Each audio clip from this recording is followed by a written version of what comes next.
Welcome back, Tyrants. We get a new One Piece chapter today, chapter 993, and it was a good chapter. So let's go ahead and get into the discussion. So we still have Pound on the cover story, and this is something I mentioned a while ago, but I think we're going to have like a few more Pound related cover stories up until chapter 1000, which we get a big color spread.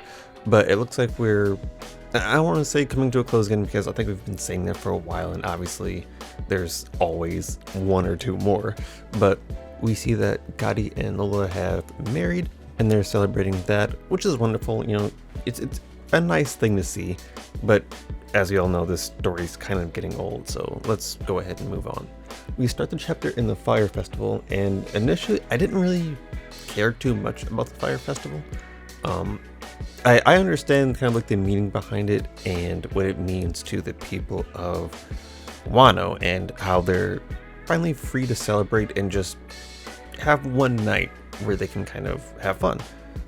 And that's pretty important. It didn't strike me as important just because of everything that's going on elsewhere. But after reading the chapter a few more times, I kind of got to thinking about how the Fire Festival kind of parallels what's going on in Onigashima.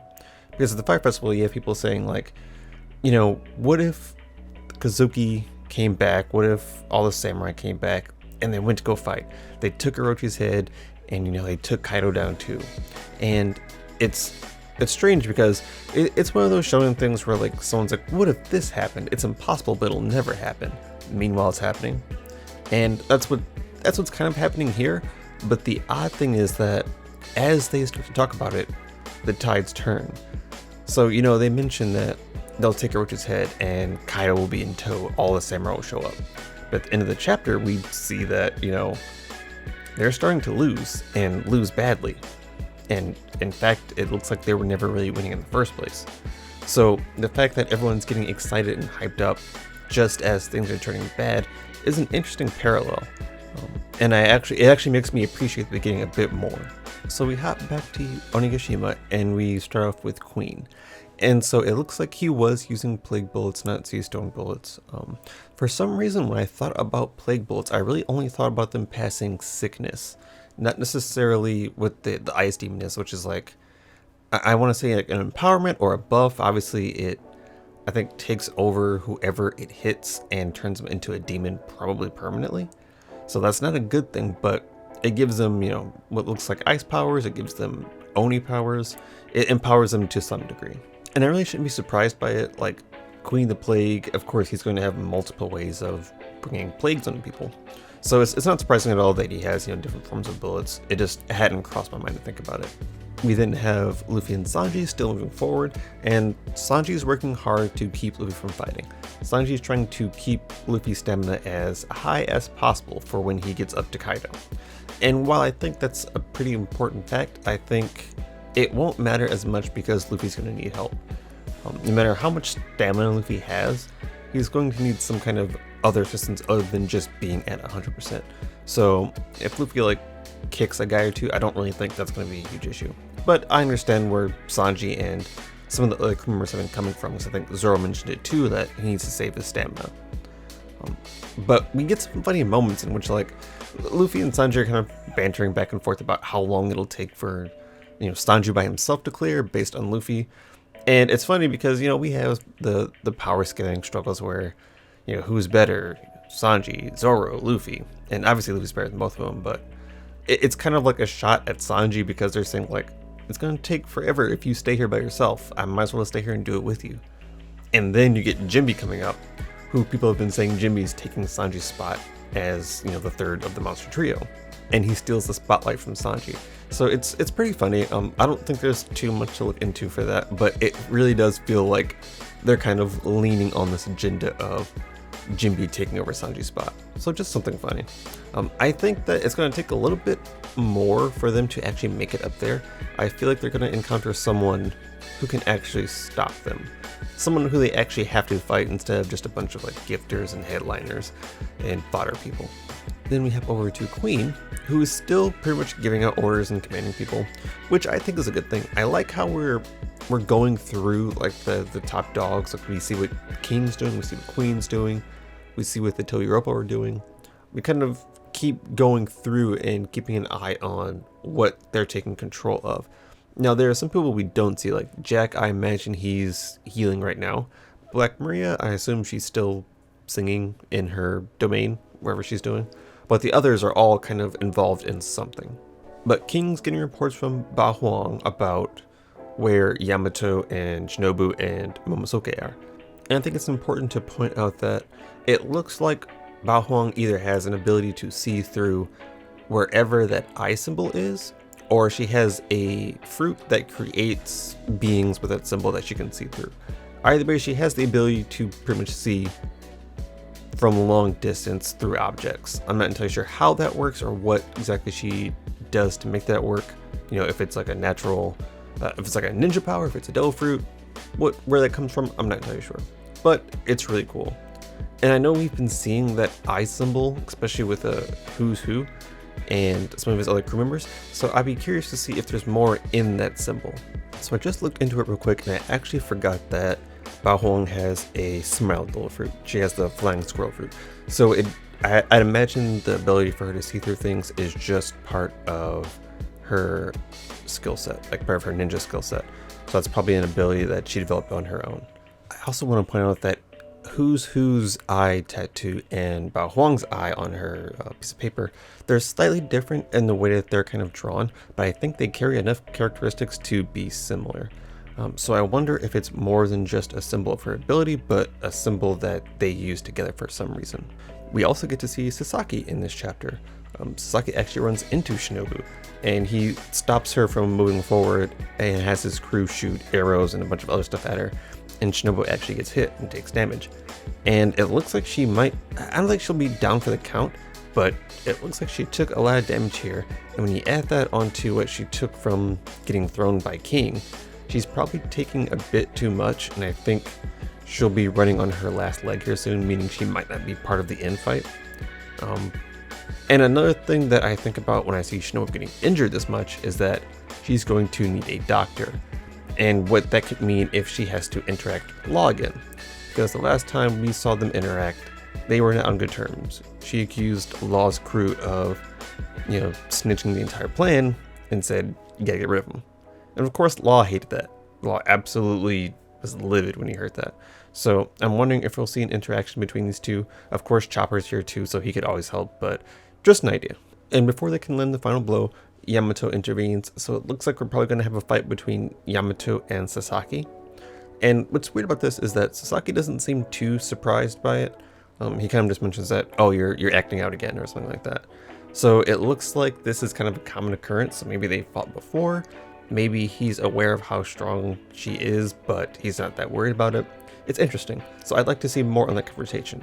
I don't know if they're actually going to clash or if it's going to be separated by something. We'll have to wait for the future for that. And now we get to the meat of the chapter. We get back to Kaido, back to his fight.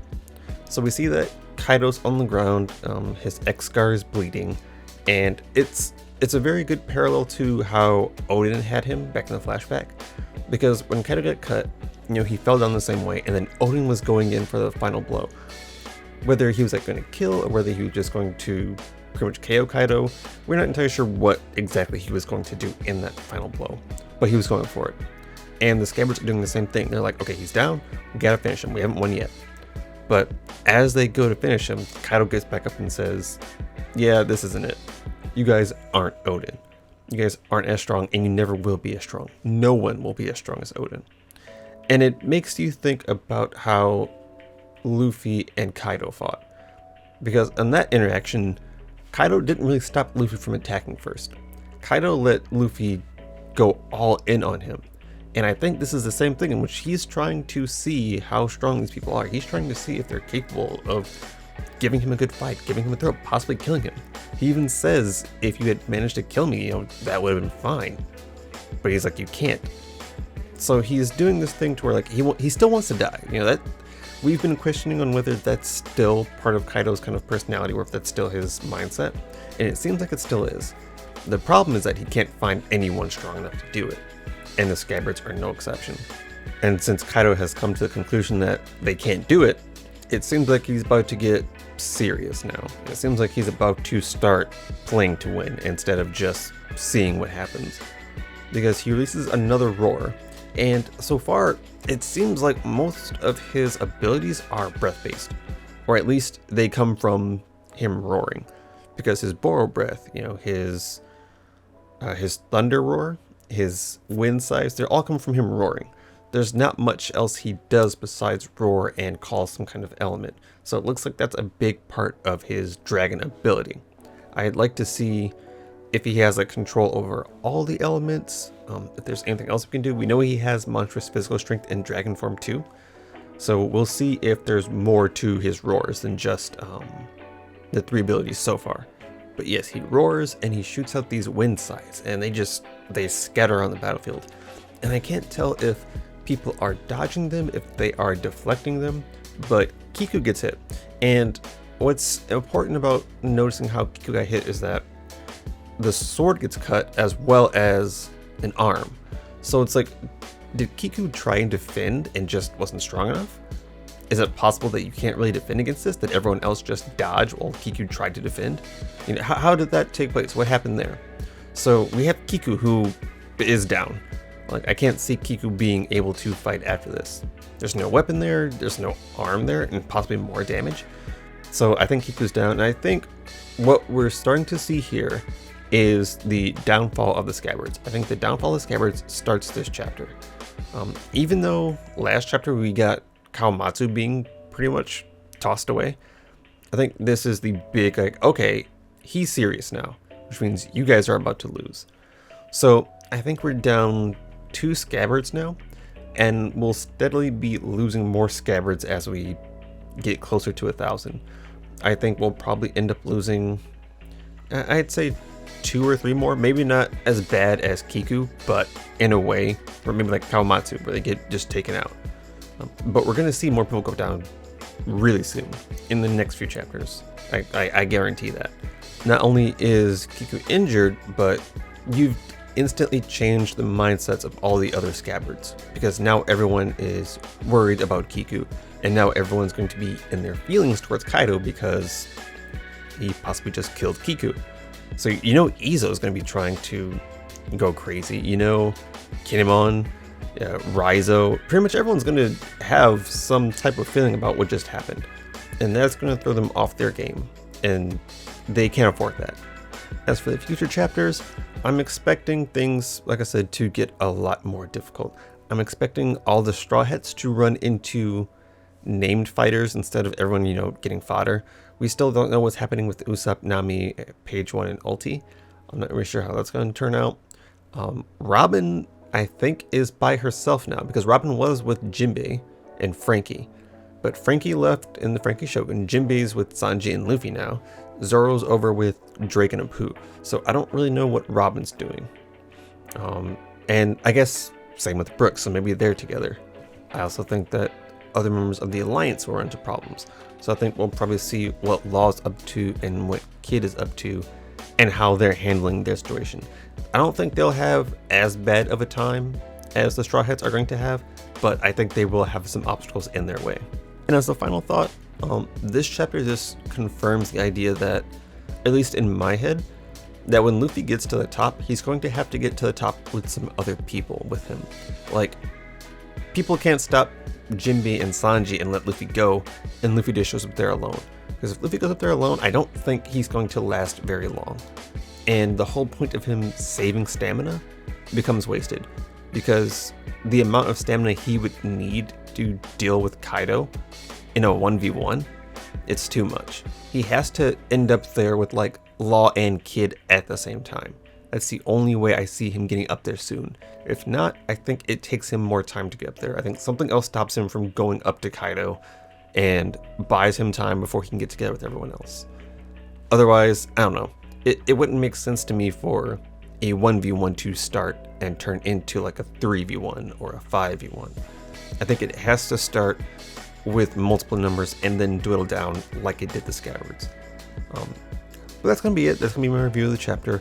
I have another video planned that I want to talk about with Kaido in particular, and Wano to a degree, that I might be releasing here soon.